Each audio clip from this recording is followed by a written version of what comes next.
I was a little bit uneasy thinking you forgot me. But a great time in history for Georgia Tech. Today in 1908, Bobby Dodd was born after he graduated from the University of. Dodd took a job as assistant coach for Georgia Tech. Later, he became one of 3 players and coaches that was put in the College Football Hall of Fame because he was a player and a coach. And of course, we know now that he remains a rambling wreck for 57 years to his death in 1988. Mr. President, after that great news, and today being Veterans Day, and we appreciate all of our veterans, the journal's been read and found to be correct. Is the rumor true that you're a huge Georgia Tech fan?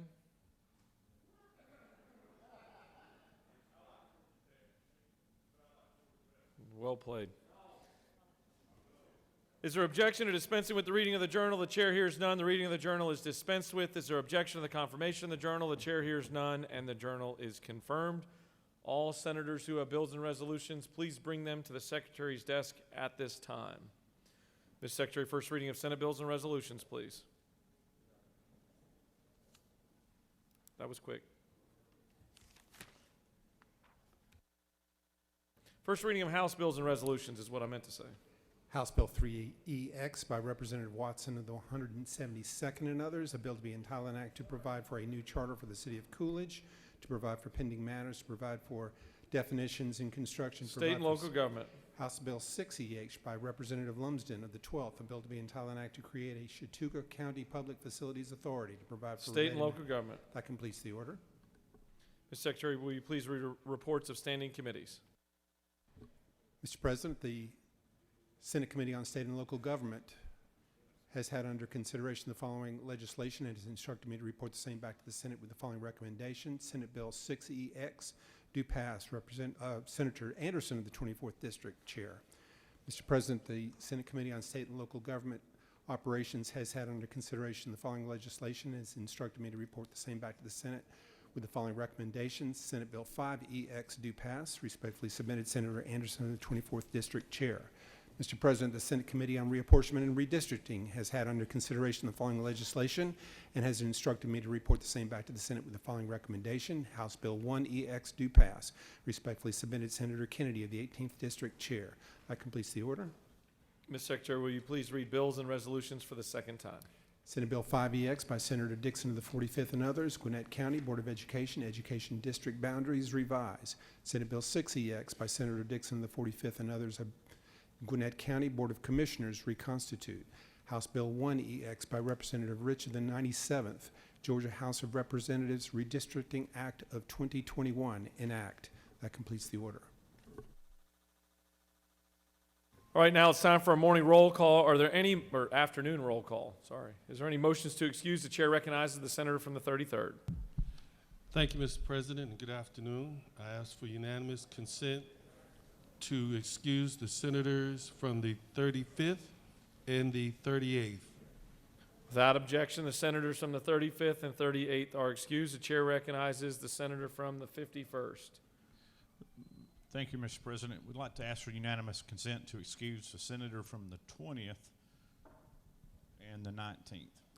Without objection, the senators from the 20th and the 19th are excused. The chair recognizes the senator from the 41st. Thank you, Mr. President. I ask for unanimous consent to excuse the senators from the 6th and the 48th. Without objection, the senators from the 6th and the 48th are excused. Are there any additional motions to excuse?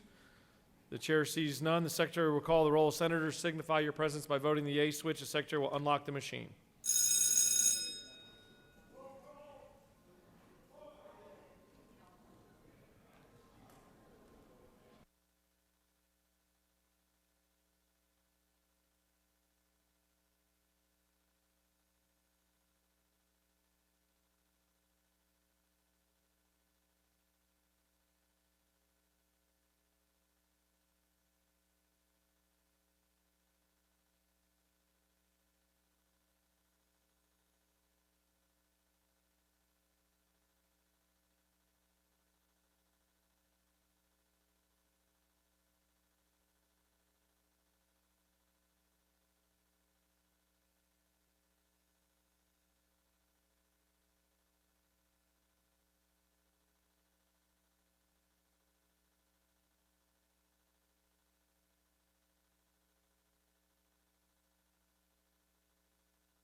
All right, it's now time for our afternoon devotional, and I'd ask that all senators take your seats.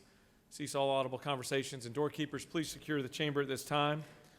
I'd like to recognize the senator from the 4th to lead us in our pledge and to introduce our extremely patient chaplain of the day. Let us pledge the American flag. I pledge allegiance to the flag of the United States of America and to the republic for which it stands, one nation, under God, indivisible, with liberty and justice for all. Now, Georgia flag. I pledge allegiance to the Georgia flag and the principles which it stands, for wisdom, justice, and moderation. That courage is getting louder. First of all, happy Veterans Day. And those veterans, thank y'all for your service, and thank you for giving us a land of the free and a home of the brave. God bless each of y'all. It is my great pleasure today to introduce a friend of mine by the name of David Lee Davis. David was actually here during our earlier session this year, and he's back for a return performance today. David began his career as a United Methodist pastor, serving congregations in Decatur and Lawrenceville. And in 1995, he founded Hamilton Mill Methodist Church, and that congregation grew to about 2,700 people. David received his BA in Biblical Studies from Houghton Wesleyan College, a Master of Divinity from Emory University, and a Doctor of Ministry from Princeton. While at Princeton, he studied and wrote about leadership development as a faith-based context. Pretty cool. David currently serves as Director of Advancement for Haggai International in the Southeast United States, and that's how I got to know David. Joanne, my wife, and I are supporters of Haggai International, which is a ministry that brings people from foreign countries over here and teaches them how to be missionaries back in their countries. Haggai International has been identifying, equipping, and supporting high-level difference makers in emerging nations, teaching how to leverage their position to demonstrate and present the gospel and create sustainable transformation. They have equipped over 127,000 leaders since 1971 and have 504 alumni associations and has over 117 nations around the world. In his spare time, didn't realize this, he is an avid oil painter, a cyclist, and loves to speak and touch in congregations throughout the Southeast. David resides in Brazelton, Georgia, and with his wife Jennifer, and he attends Andy Stanley's church, North Point. Let us welcome David Davis. Thank you so much, Senator Hickman. Lieutenant Governor, thank you so much for this opportunity, and esteemed members of this auspicious house. Only in a house like this can someone say they are a Georgia fan but likes Georgia Tech. As you know, World War I was known as the Great War, and officially that war ended with the signing of the Treaty of Versailles on June the 28th, 1919. But the fighting ended much earlier, on the 11th day of the 11th month, the 11th hour, in 1918. President Woodrow Wilson proclaimed November 11th as the first commemoration of Armistice Day with these words. These are important words. To us in America, the reflections of Armistice Day will be filled with solemn pride in the heroism of those who died in the country's service, and with gratitude for victory, both because of the thing to which it has freed us and because of the opportunity it has given America to show her sympathy with peace and justice in the Council of the Nations. Today we recognize and we honor those who've served this nation, and they came to love this nation, and in some cases gave their lives in doing so. Jesus, who I have come to love, for the difference knowing him has made in my life, once said these words, "Greater love hath no man than this, than that man lay down his life for his friends." When we were children, we learned that there was a difference between right and wrong. And some of us learned those lessons the hard way. We maybe saw a belt or a switch, or we're grounded. Others of us were blessed with parents who encouraged and taught, and most of all, lived out what they believed, and so we had to follow. And that is the morality of our childhood, learning and doing what is right, learning what is wrong, and then choosing to do what is right or facing the consequences of doing wrong. Friends, that is childlike morality. If you're a follower of Jesus, then you have come to know that much more is demanded of us. The decision is not so much between what is right and wrong. Doing what is right is not the penultimate moment of our moral life. And the man who gave me this pin taught me that. Doing what is right is the baseline. It is the standard. It is the beginning of our moral life. This is the remarkable struggle that Jesus often had with the people of his day. People who only thought about doing what is right, being what is right, standing for what is right, or what their version of right looked like. What was right for them, not always what was right for the people who looked like them or thought differently than them. The choice before us today, as mature people of faith, people who have committed ourselves to the service of others, in the memory of those who have given their lives to this nation, is not between what is right and wrong, but it is between what is right and good. What is lawful, what is expected from the one who died for us and the ones who gave their lives for this nation is that they have a right to demand more from us, to demand what is good, what is honorable, what is loving, what is just, what is merciful. I promised that I would tell this story today of the man who gave me this pin. I wasn't going to do it, but I made him a promise. His name was Major Colonel Sturm. He enlisted in the Army in 1942, was commissioned in 1944. And I had the joy of serving as his pastor and officiating at his funeral service in Fort Benning.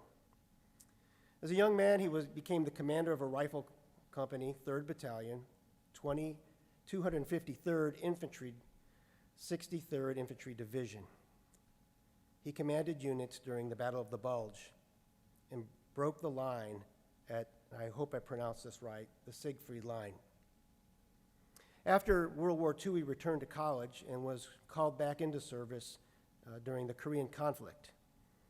There he served in the 23rd Infantry Regiment, the 2nd Infantry Division, and made the initial assault on Heartbreak Ridge.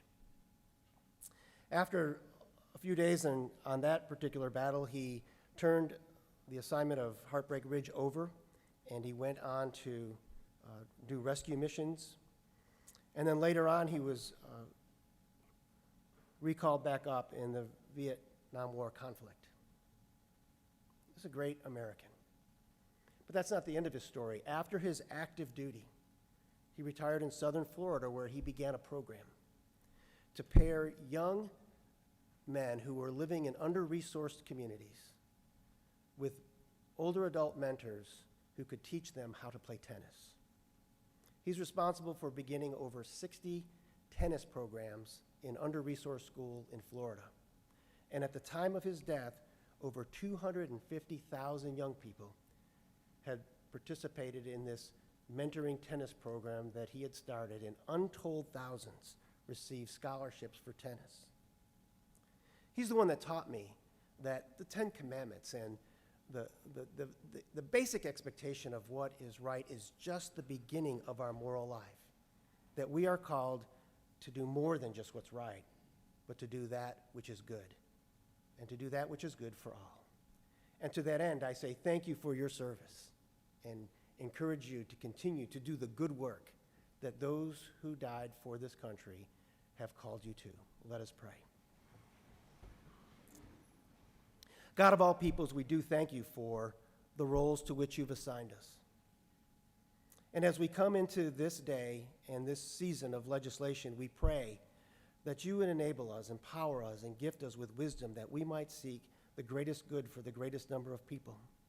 Help us to be thankful in our hearts every day for the men and the women who gave their lives that we might serve this beautiful country and its vision. And we pray, and I pray especially, Heavenly Father, for the families of those men and women who are represented here today, that you would bless them, bless their families, and bless all that they love for the service that they render to this nation and to your kingdom. And to that end we pray and give you thanks. Amen.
Senate will come back to order. Are there any unanimous consents?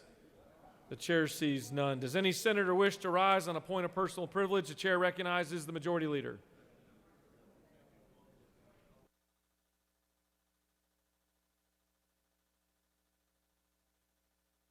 Thank you, Mr. President. As we heard during the devotional, World War I, 1918, the 11th hour of the 11th day of the 11th month, that's when they signed an armistice. It's kind of like recess that we took here a little while ago because the treaty wasn't signed for a few months later, but that's recognized as the end of the majority of the fighting there. In 1954, the U.S. renamed Armistice Day to Veterans Day to more fully recognize all those who have served our nation. Within this chamber, we have 11 members that have honorably served our nation. If you're here, and we got a thin crowd here this afternoon for some reason, but would you stand? The senator from the 2nd, the senator from the 10th, the senator from the 15th, the senator from the 28th, the senator from the 33rd, the senator from the 43rd, the senator from the 54th, the senator from the 23rd, the senator from the 14th, and even now the senator from the 32nd. If y'all would stand and look at these people right here, you notice they represent an image that is America. No one sex, one party, one race has a lock on patriotism. And I just wanted y'all to stand to tell you how much I'm proud of your service to our nation and your service to the state. Mr. President, I yield the well.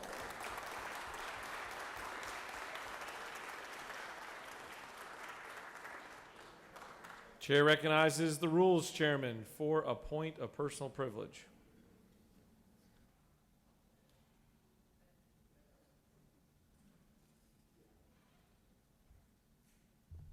Thank you, Mr. President. I've been down here so much this past week, I feel like Josh McCoon. So, I want to talk about veterans too, and thank you first for your service, and thank you, Majority Leader, for appointing everybody out. That was perfect. My hero was my dad, Henry Eugene Mullis. He was a staff sergeant in the Army. He was in World War II in the Battle of the Bulge, landed at Normandy, D-Day, but +3, where I probably wouldn't be here. For those of you who may like that part, just move it on. And he was in Korea. They told my dad after World War II was over, he said, "Gene, if you enlist, we'll send you to Fort Hood and let you train troops." So he enlisted, and a week later he was on a plane to Korea.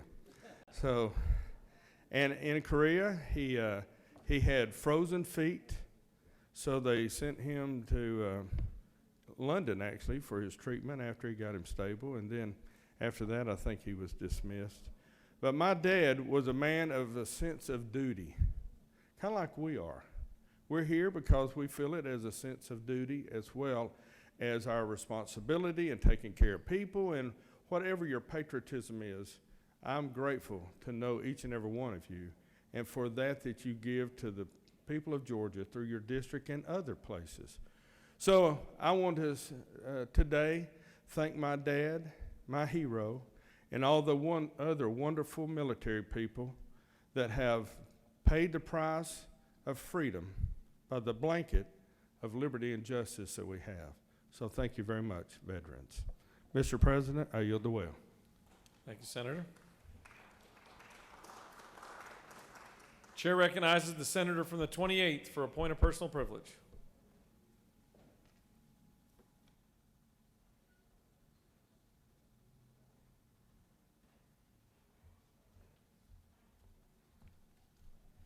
Thank you, Mr. President. This is my first time in the well down here this session, so first off, I just want to say you're all welcome. But no, today on Veterans Day, I thought it'd be a great day to honor the life and legacy of my next-door neighbor, John Caldwell. And we called him Big John because Big John had Little John. Little John lives right behind Big John. Well, Little John's only about 6'4" and Marine, and just good man that my kids love and adore and go visit with, pretty much every day they want to go over there. So But Big John, he actually passed away last week, November 4th. And I just want to, I'm doing a resolution for him, and I'm going around getting all the veterans. I want y'all to sign this because Big John was a veteran and a very strong advocate for veterans locally, and he was just a great man. And so certainly we all mourn the loss of him. And but he was born on February 22nd, 1934 in Noonan, Georgia. He served as a guardian of our nation's freedom and liberty with the United States Army Reserve as a real-life rocket scientist. He worked on the Apollo program's Saturn V subcontract with NASA at Redstone Arsenal in Huntsville, Alabama. And after that, he returned to Noonan, the great city of homes, where he worked at the Bonnell Company, joined the Kiwanis Club, and became a deacon and eventual elder in the Noonan Church of Christ. In 1976, Mr. John became the official freelance photographer of Powers Crossroads Country Fair and Arts Festival, which was a long-time festival in Noonan, and a lot of his photography is still on display at the McRitchie Hollis Museum. He was a deep man of abiding faith. He was an active and founding member of the Downtown Church of Christ in Noonan. He was united in love and marriage to Ann Caldwell. Miss Ann passed away shortly after we moved in back in 2012, and I hope that wasn't my fault, but you never know. But after Miss Ann passed away, a few years later, Mr. John he married Miss Sybil Harris. And after he got married, he came to me and he said, "Well, Matt, I'm moving further south." And he turned out he moved one street south in with Miss Sybil, and so he did keep his house there on Parks Avenue, but he moved all the way over to Elm Street. So, but while he was married with Miss Ann, he had two great children. One I've mentioned, Little John, and then Mary, who Mary lives down the street as well, and they had 5 grandchildren between the two of them: Aaron, Joseph, Lauren, Emily, and Ann. And so, just in honor of them, I just asked, in honor of Big John and just his love for this country and his love for this state, I ask that we hold a moment of silence. Please rise and offer a moment of silence.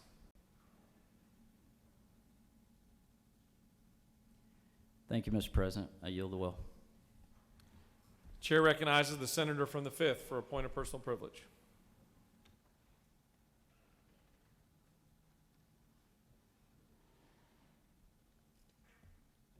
Thank you, Mr. President. Thank you, my colleagues, to listen to me. First of all, I'd like to say thank you to the veterans, not only Georgia, not only my chambers over here, and all around the world. American veterans are all around the world. I salute you. I thank you, because this is the great country. Otherwise, I wouldn't be here. I wouldn't have immigrated here. I just want you to mention something that, just to refresh, I come from Gwinnett County as an immigrant, as a citizen of residents of Gwinnett County, citizen of state of Georgia, and American citizen. 1/3 of my people that lives in Gwinnett County, they weren't even born in this country. 1/3 of my district weren't born in the state of Georgia, and 1/3 of the people who were born in Georgia lives in Gwinnett County. And some of you might not know that I moved to Gwinnett County in late 80s, so I have 3 decades in Gwinnett County. So I know Gwinnett County a little bit more than probably most of you people. I don't know how long you've been, some of you in Gwinnett County, but I've been there almost 4 decades. More than 3 decades over there. So I just want to mention something. There were 2 bills came out yesterday. This is going to probably come in. I just want to warn you, cautions you. You are trying to rush something, violating the Gwinnett legislation delegation. I'm the chairman of Senate delegation of Gwinnett County, and you are trying to do something to circumvent the political system, the rules that we have in the Senate. If you do that, eventually you might gain, you have the vote, you can pass it at the committee hearing. One more thing, we had a committee hearing yesterday about the school board. Today with the hearing, the commissioner, about the commission. I did not see one single folks from Gwinnett County came in for the legislation. But I have seen many folks, the room was full, they spoke against it. I just want you to think about it. I just want you to think about it. Short run, you can win. Long term, you're going to lose in Gwinnett. Gwinnett has changed for the better. Gwinnett was great when I was there. It was less than 400,000 population. We didn't need it more commissioner, more school board. We didn't need it even last year. We didn't need it in January session, and suddenly it's emergency. We need it now. Trying to bypass the local legislation, saying it's a general legislation. Whatever you do, I'm cautioning you, this will not going to help you in the long run. My friend, we are all friends over here. I may be a legislator, I consider you all friends, but if this bill comes in, you pass it. I did not see 159 county. I didn't see any other county trying to split, trying to go in other county. I'm not trying to pass a bill or try to do something with the local legislation in Savannah or Chatham or Augusta, Columbus, whatever it is. Leave the Gwinnett to us, the people who represent Gwinnett County. When we had the white people, let me make it straight. The white people, when they served in the Gwinnett County Commission, the county was great. Minority got elected, county is great. Nothing changed. I don't see any urgency. I did not see any one piece of urgency, and nobody came and told me that they are having troubling for the school or the county service. Yeah, if we need more commissioner, more school board, let's talk about it. Let's come to the proper procedure. We are better than that. We have a lot of political discourse all around the country, Washington. Don't bring the Washington to Georgia. Leave Georgia as is. We are better than this. We are better than this. And show some decency to your colleagues, to your friends. When I had my community affairs appreciation day, I invited my colleagues from the other side, Senator Dixon, to come and join me. Wasn't thinking as a Republican senator. I reached out to Lieutenant Governor's office for him to come show up. Because that's who we are. In Gwinnett County, we are better off because of the diversity, because who we are. So don't try to divide Gwinnett County. Leave Gwinnett County alone. Nobody owns Gwinnett County. You're not going to be in this seat forever. Think about it.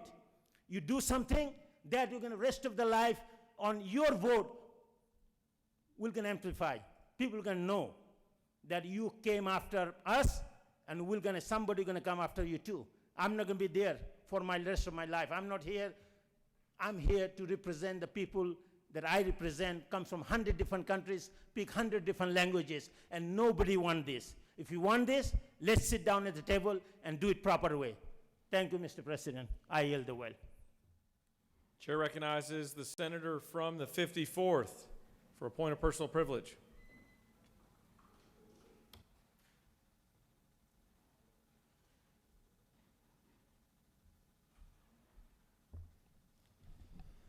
Thank you, Mr. President. Friends, I rise today as we celebrate Veterans Day because these are those among us who know full well the difference between the want and their hope. For only hope compels us beyond our own self-serving interest and to serve a greater purpose than we could ever imagine for ourselves. As a young man serving in the military, I had a good friend give me a quote that I would like to share with you today.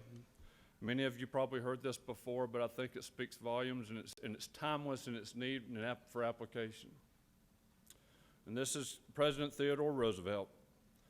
It's not the critic who counts, not the man who points out how the strong man stumbles or where the doer of deeds could have done them better. The credit belongs to the man who is actually in the arena, whose face is marred by dust and sweat and blood, who strives valiantly, who errs and comes short time and time again, because there is no effort without error and shortcoming, but who does actually strive to do the deeds, who knows the great enthusiasms, the great devotions, who spends himself in a worthy cause, who at best knows in the end the triumph of high achievement, and who at worst, if he fails, at least fails while daring greatly, so this place shall never be with those cold and timid souls who know that neither victory nor defeat. For those of you who've served, from the bottom of my heart, I say thank you. And for the sake of those who are still serving across our state, I just say thank you again, because we would not be a free nation if it weren't for the courageous among us who sacrifice, and just to sign your name, you've sacrificed. You've made a deal that says, I will give my life for the needs of others. And that is, there's only one other soul I know that lived on this earth that did that for us all. And so that's why we celebrate Veterans Day, and it's my honor to say thank you from the bottom of my heart. Thank you. Thank you, Senator. Chair recognizes the senator from the 36th for a point of personal privilege.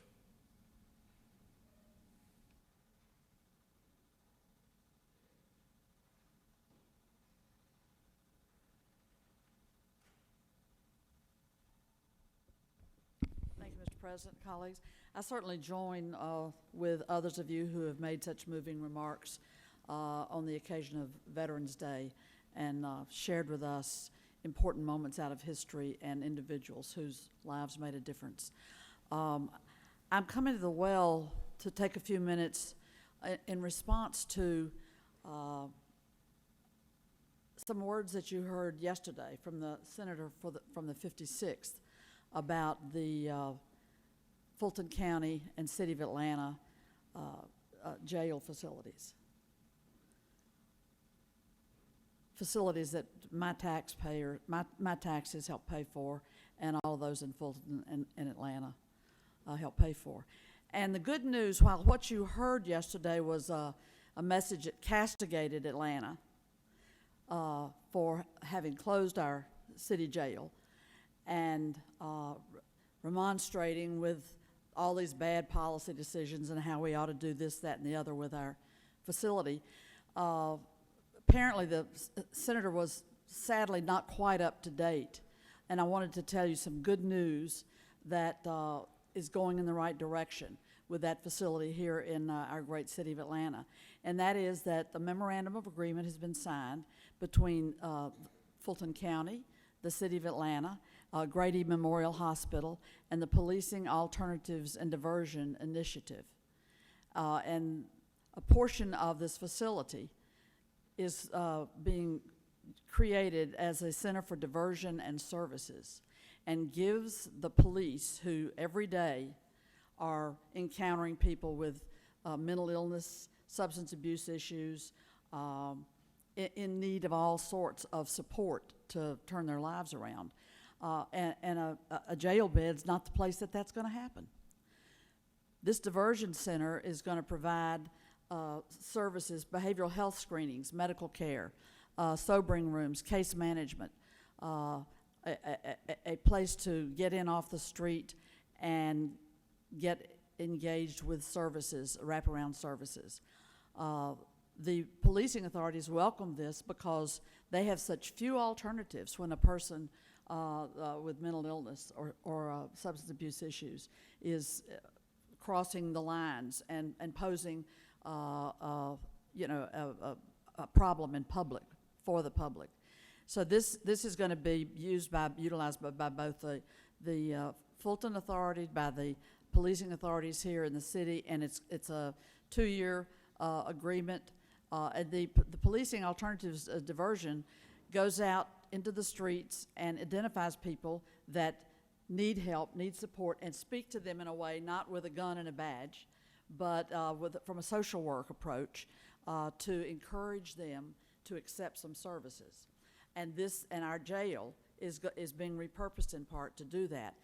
So I lift that up as a great model that's going to be a plus for those who are out on the front lines policing, as well as the families and the individuals that are in need of services that are not best served by a jail cell, but rather by engaging with that individual to meet some high needs that they have in terms of behavioral health and substance abuse. So I just wanted to go on the record and say that we are in Atlanta and in Fulton County acting responsibly, collaborating, not attacking one another, looking for solutions, and moving in the right direction that's one of those win-wins. And I'm happy to share more about the program. I'm very familiar with the Policing Alternatives Diversion. They've had successes, and we're going to see this as a success that Atlanta and Fulton can be proud of, as well as the really life-saving measures that are going to be offered there to people in need. Just to correct the record of the picture you got yesterday from the senator from the 56 about our jail situation in Atlanta and Fulton County. Thank you very much. Chair recognizes the senator from the 18th for a point of personal privilege.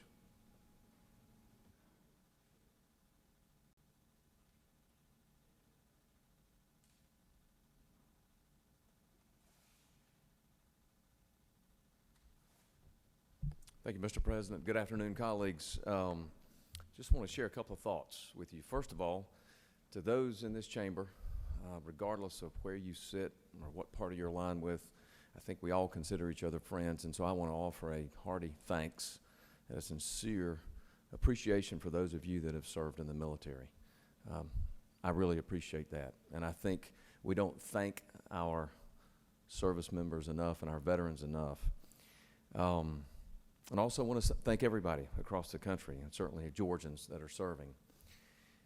But it struck me a few minutes ago, or a little earlier, that this is the only time that I've been, and good Lord willing, maybe the only time we'll be in session on Veterans Day. 10 years from now, perhaps again, but I don't know that I'll be here 10 years from now. And there's two people that I always call on Veterans Day, and I just wanted to share this with you. One is my dear best friend, Trip Self in Macon. Trip went to the Citadel, then he joined the Army, went to Korea, and he has continued public service as a judge where he continues to serve now. I always call him.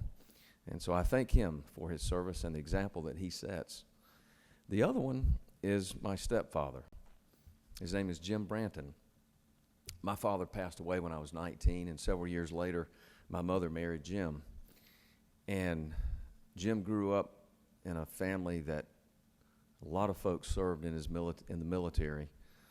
He left before he was, I think he was old enough actually to join the Army, did over 20 plus years, had two other careers after that.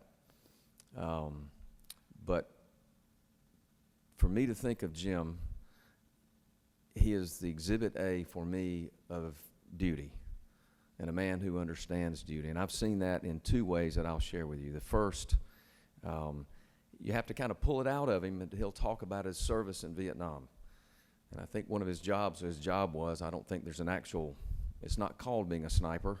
There's some other different word for it, some military word. But he's got some pretty incredible stories of the things he did, the things he was asked to do for his country, and some pretty harrowing experiences. He also literally lived all over the world, and has got some great stories. Jim loves to hunt, loves to fish, but he loves this country and still loves it, and would do anything for it. I saw Jim Branton's version of duty in a very personal way. My mother passed away January 11th of this year, which was the day one for us in session. She had suffered from some illness for a few months, and we knew she was in hospice, and we knew the time was close. Didn't know it was going to be the first day of session for us. But I saw my stepdad exhibit duty to my mom in a way that is so incredibly inspiring, as my mother was very feeble, and he took care of her and even shielded me and my two brothers from things that he would tell me later, I just didn't want you three boys, to have to see that or have to go through that. And he shouldered it himself, because that's Jim Branton. So I've seen duty up close. I love him. My brothers and I love him. And we will take care of him as long as he's on this earth. But to think of a word that it said a lot, but to see someone who lives it, that is duty, is really inspiring. Thank you for letting me share something personal with you. With that, Mr. President, I yield the well. Chair recognizes the senator from the 34th for a point of personal privilege.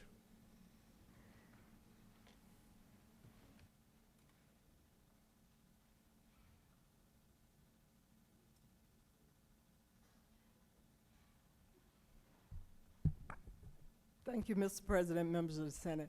I rise to thank my colleagues who have served.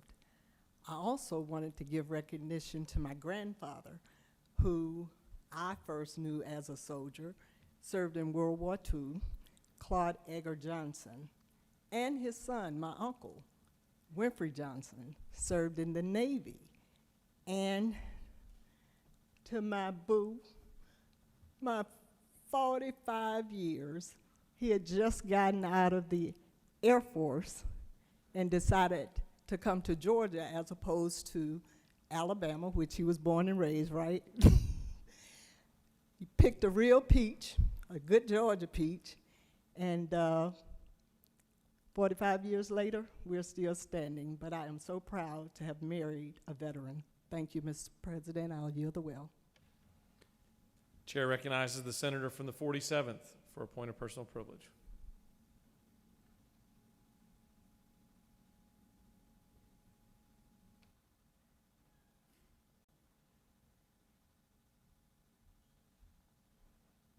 Thank you, Mr. President. Y'all know how much I don't like to come to the well. So for me to come to the well, it means something. I want to tell you about 4 special people in my life that are veterans. And I found that out from our esteemed colonel from the 30th district, about the 4th one. But the first one was my father. He was a World War II veteran, served honorably in the Navy. Said you know, if you listen to all the stories, he was there when they bombed Pearl Harbor. He was there when they pushed the bomb out of the plane at Hiroshima and everything else in between. But I think he was stuck on the beaches of the Great Lakes during the war, and luckily he saw no combat. The next one I want to tell you about is my wife's father. He was a career Marine. Said they served in several tours in Vietnam, a lot of hand-to-hand combat, a lot of things that you don't want to talk about. Said it's one of those things that veterans have to do things that are not really human, and that's where, for me, they go above and beyond the duty to serve our country and our freedoms that we get to enjoy. My next door neighbor, he's 91, celebrated his 91st birthday last month. He was in Korea. Said he talks about all the things that went on in Korea, and a lot of them that just, like I said, serving in military combat is not one of those things that anybody wants to do. But the last and the final person I want to tell you about that the colonel told me was a veteran, that's the one that excites me the most, said he is my daughter. Said Rob and I are more than excited that our daughter has joined the United States Air Force. She got commissioned last May. She will start flying with the Air Force next April. And one of the things that I pray and hope that all of our veterans that serve today and serve in the future can serve without going to war. Said a strong military is a great deterrent to going to war. And we're lucky in this country that we have the most powerful military on the planet. I hope that we can keep that. But we all owe that debt of gratitude to those veterans that have served, those veterans that are yet to serve, and those that protect us just by being there. And I'm excited to share that news about my daughter. I hope that there are no more wars. Said the Great War was World War I, what we call it, but you know, all of them are senseless, and I hope that with the leadership of our country, we can prevent that from happening in the future. Thank you, Mr. President. I yield the will. Chair recognizes the senator from the 13th for a point of personal privilege.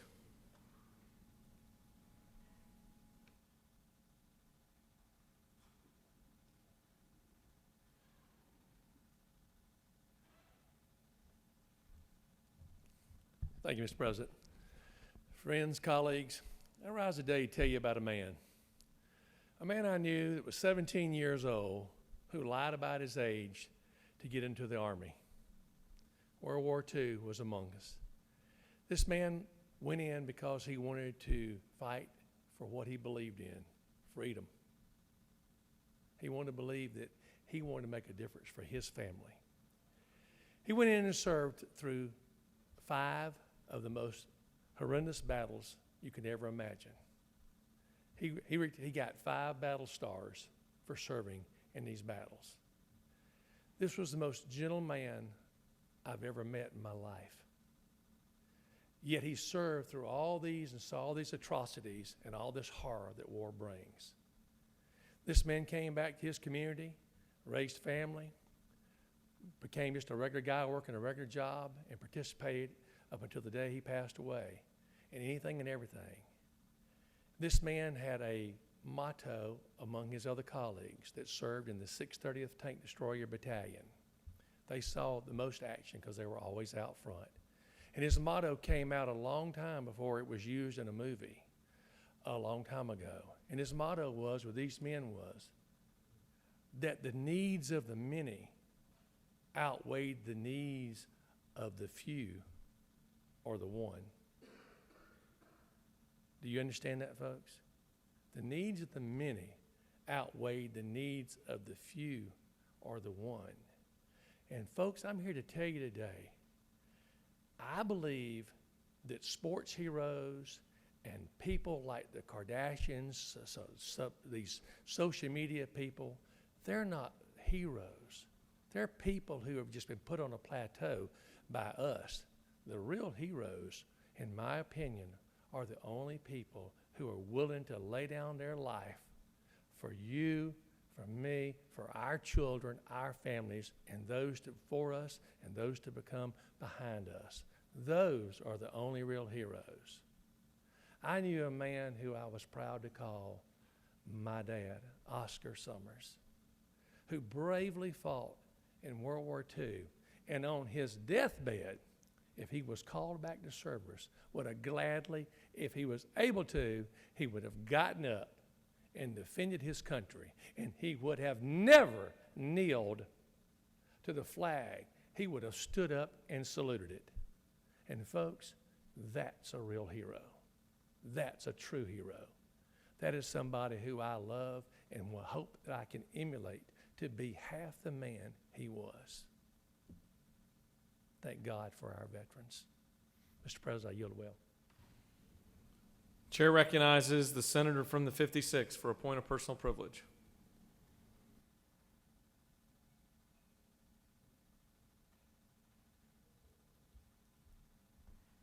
Thank you, Mr. President. I actually wasn't going to come up today, but first I want to thank all the veterans, and I want to have to correct my friend from the 36th who spoke in error a little while ago. Yes, yesterday I absolutely talked about the ongoing concerns with Atlanta to turn their jail over. And then after I spoke, there was a press conference yesterday, thankfully, where they're going to do a little something and a good step forward. A transition center, that's positive. But the rest of the jail is still empty. And in the next few days, somebody's going to get hurt and somebody might lose their life because we're going to let convicted violent felons out of the Fulton County Jail because it's overcrowded. Empty jail, politics. I, for one, am much more concerned with the victims of crimes than the criminals of crimes. And I hope everyone would join me. And if anybody thinks that Atlanta and Fulton County right now has it all figured out, you'd be the only one in Atlanta, Fulton County, in the state of Georgia. There's a lot of work to be done. Let's stop playing politics. Let's do what needs to get done to keep our city, our county, and our state safe. And you can do that by supporting the men and women of law enforcement. Thank you, Mr. President. I yield the will. Chair recognizes the senator from the 32nd for a point of personal privilege.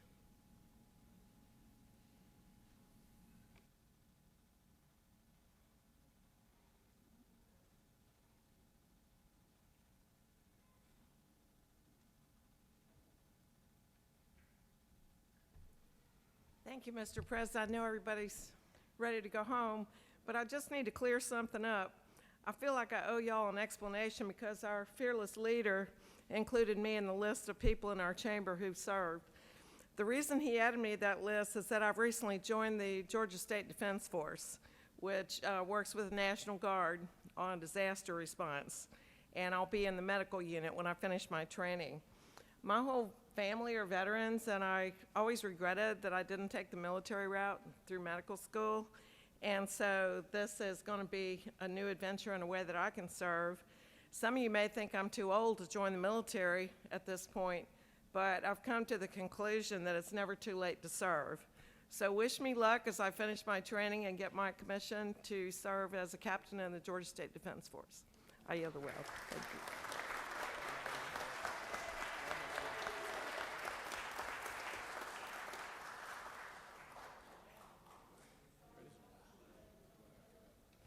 You have a privileged resolution. Mr. Secretary, will you please read that resolution? Senate Resolution 17EX by Senator Walker of the 20th and others, a resolution honoring the life and memory of Senator Thorburn Ross Tolleson Jr. and for other purposes. Whereas the state of Georgia mourns the loss of one of its most distinguished citizens with the passing of Senator Thorburn Ross Tolleson Jr. on November 5th, 2021, and whereas Senator Thorburn Ross Tolleson Jr. was born on April 26, 1956 in Perry, Georgia, a beloved son of Thorburn Ross Buck Tolleson Sr. and Mary Eloine Shannon Tolleson. And whereas he began his political career in 1978, but was not elected to the Georgia State Senate until 2002, where he represented Georgia Senate District 18 and served with honor and distinction until his retirement in November 2015. And whereas while serving in the Georgia State Senate, Senator Tolleson Jr. was a staunch advocate for maintaining agricultural access to water, proving himself as a champion for the state's most precious natural resources, and earning the respect of his fellow members from both sides of the aisle. And whereas he was united in love and marriage to his wife Sally and was blessed with 3 remarkable children, Tripp, Ansley, and Kelly. And whereas he gave inspiration to many through his high ideals, morals, and deep concern for his fellow citizens, and the devotion, patience, and understanding he demonstrated to his family and friends were admired by others. And whereas a compassionate and generous man, Senator Tolleson Jr. will long be remembered for his love of family, friendship, and community, and will be missed by all who have had the great fortune of knowing him. Now, therefore, be it resolved by the Senate that the members of this body join in honoring the life and memory of Senator Thorburn Ross Tolleson Jr. and express their deepest and most sincere regret at his passing. That completes the order. Is there objection to adoption of the resolution? The chair hears none, and the resolution is adopted. Are there any motions to withdraw and commit? Quiet bunch today. The chair recognizes the majority leader. Thank you, Mr. President. I move that the Senate stand adjourned until 9 a.m. on Friday, 12 November 2021, pursuant to H.R. 2EX. Ms. Secretary, do you have any announcements? The Senate Rules Committee will meet upon adjournment in room 450 of the Capitol. Does any senator wish to make an announcement? The chair sees none. The majority leader has moved that the Senate stand adjourned until Friday, November 12, 2021 at 9 a.m. All those in favor of the motion signify by saying aye. Opposed, no. Ayes have it. The Senate stands adjourned.